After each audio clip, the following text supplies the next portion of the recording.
मुहूर्त रहने वाला है वह शाम को 6:09 से 8:50 के आसपास रहने वाला है। 2 तारीख को यह सबसे अच्छा मुहूर्त है। इसके साथ ही पंचांग में 2 तारीख का एक मुहूर्त और दिया है, वह दिया है 1:27 से रात्रि 2:40 के आसपास। प्रिय श्रोताजनों, इन 2 मुहूर्तों में अगर किसी एक मुहूर्त को चुनकर श्रेष्ठ रूप में होलिका दहन किया जाए तो पूरा साल सुखमय होता है। आप जानते होंगे शाम का प्रदोष काल का जो बेला होती है वह सर्वश्रेष्ठ समय होता है, जिसमें पूर्णमासी तिथि हमें मिल रही है और सर्वश्रेष्ठ प्रदोष काल की बेला है। ऐसे में 2 तारीख को शुद्ध अवस्था में, सर्वश्रेष्ठ अवस्था में सभी पंचांगों में 6:09 से 8:50 के आसपास का समय होलिका दहन का सर्वश्रेष्ठ दिया हुआ है। फिर मध्य रात्रि में होलिका दहन करना शुभ रहेगा। 2 तारीख को यही सर्वश्रेष्ठ मुहूर्त है। इसके साथ ही 3 तारीख को जब पूर्ण रूप से चंद्र ग्रहण और सूतक हमें मिल रहा है, तो ऐसे में 3 तारीख को जो होलिका दहन होगा उसका शुभ मुहूर्त होगा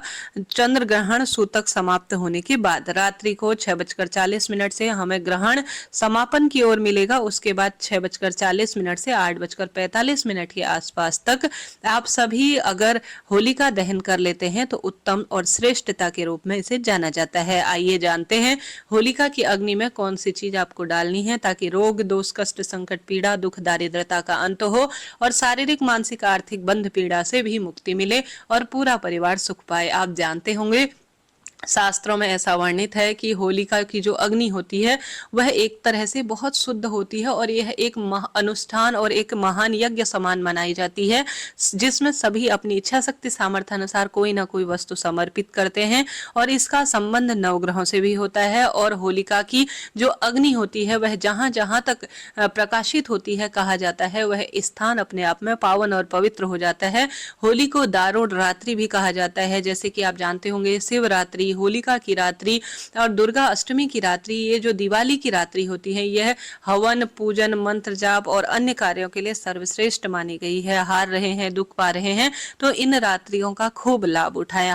आप जीवन में उन्नति ही उन्नति करेंगे। जैसा कि गुरुजी कहते हैं होलिका की जो राख होती है होलिका दहन के बाद उसे उठाकर अपने घर ले आना चाहिए और छानकर उसे शिवलिंग पर चढ़ाना चाहिए। छानने के बाद शिवलिंग पर चढ़ाने के बाद शिवलिंग पर चढ़ी हुई राख को थोड़ा प्राप्त कर अगर किसी भी डब्बे में आप भर कर रख लेते हैं, उसमें या घी या गंगाजल मिलाकर आप सभी उसे अपने बच्चों को लगाते हैं तो बच्चे हाय टोक से बचते हैं और सदा सर्वदा पति या स्वयं आप रोग अकाल मृत्यु दुर्घटना किसी की जो किया कराया है उसका प्रभाव आपके जीवन में किसी भी रूप में आपको प्रभावित नहीं करता है। तो इस साल आप यह कार्य जरूर करें।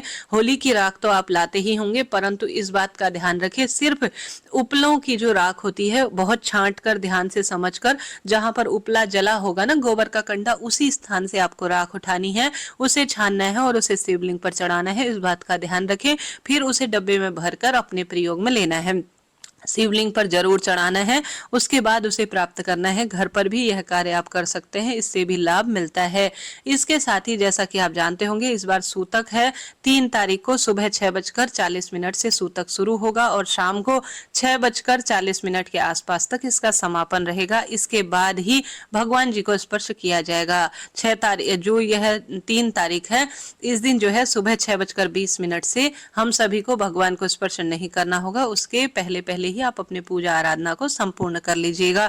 4 तारीख को रंगों वाली होली मनाई जाएगी। इस बार ग्रहण भी है, तो ग्रहण जो है सिंह राशि के जातकों को पूर्ण रूप से प्रभावित कर रहा है, क्योंकि जब ग्रहण लगेगा ना तब पूर्ण रूप से चंद्रमा सिंह राशि में विराजमान होंगे और सदा सर्वदा खुशियों के भंडार भरने के लिए आपके जीवन को तैयार रहेंगे। हालांकि हर स्वरूप में हर राशि प्रभावित होगी, परंतु सिंह राशि के जातकों को विशेष अपना ध्यान रखने की आवश्यकता है। पूर्वा फाल्गुनी नक्षत्र में यह ग्रहण लगने जा रहा है और सिंह राशि को विशेष प्रभावित यह करेगा। ऐसे में कौन से कार्य आप करें ताकि ग्रहण का दोष आपके जीवन को प्रभावित ना करे, सुनिएगा और अंत तक बने रहिएगा।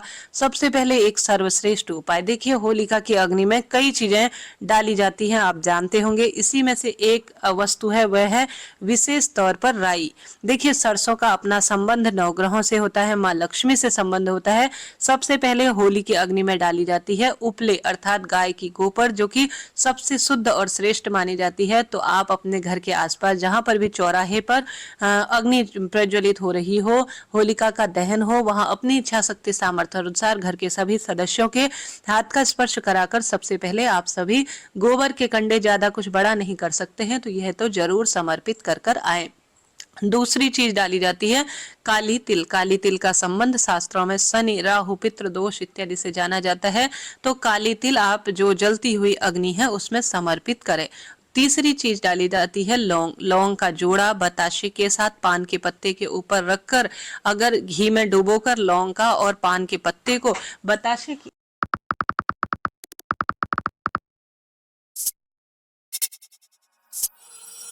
के पत्ते के ऊपर रखकर, अगर घी में डुबोकर लौंग का और पान के पत्ते को बताशे के साथ अगर घी में डुबोया जाए तो इससे धन लक्ष्मी के आगमन के राह खुलते हैं। ये सब चीजें हवन में प्रयोग में आती है, आप सब जानते होंगे, और इनका संबंध सौभाग्य से होता है, धन लक्ष्मी से इनका संबंध माना जाता है। जलती हुई अग्नि कभी भी गर्भवती महिलाओं को नहीं देखनी चाहिए, इस बात का ध्यान रखें। होलिका में नकारात्मक ऊर्जा हर स्वरूप में विराजमान होती है।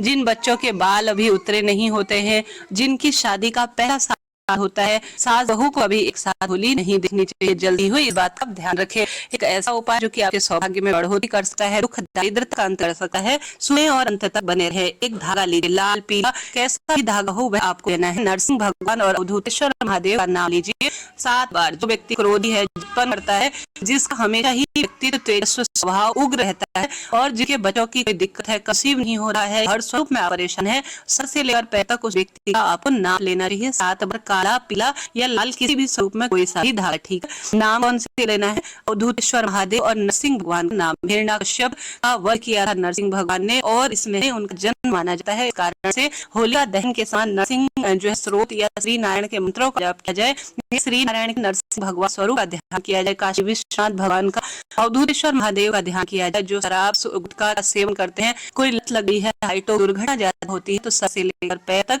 धागा नाम लीजिए। हर स्वरूप में यह कोई भी व्यक्ति किसी भी स्वरूप में से कोई मंद बुद्धि है या हर स्वरूप में प्रभावित है तो 7 बार धागा सर से लेकर पैर तक व्यक्ति के आपको नाप लेना चाहिए। नाप लेने के बाद इसे ले जाकर जब आप पूजा की थाली तैयार करेंगे, जो होलिका दहन पूजा की थाली, उसमें आप सभी विशेष तौर पर जो सामग्री है स्क्रीन पर वो सब रखिएगा। साथ ही साथ जो ये धागा आपने लिया है ना, इसे भी आपको लेकर जाना है। इस धागे को जो व्यक्ति परेशान है, नापने के बाद मैंने जो नाम बताए भगवान के वह लेने के बाद उस व्यक्ति का नाम मूत्र बोलते हुए होलिका की अग्नि है उसमें या तो जलते हुए में डाल दीजिए, या जब आप होलिका का पूजन करने जाएंगे ना तो होलिका जो जलेगी बाद में उसमें कहीं पर भी आप बांध दीजिए, या होलिका के किसी भी स्थान जहाँ से आप लगे पूरी तरह से धागा जल जाएगा, वहाँ आप इस धागे को चुपचाप से रख दीजिए। निश्चित रूप से आप देखेंगे बच्चे बड़े जिस कार्य के लिए आपने किया है, विवाह की दिक्कत है, मांगलिक दोष कोई तंग कर रहा है, कहीं ना कहीं बार बार परेशान होते हैं, तो यह सौभाग्य देने वाले कार्य में एक माना जाता है।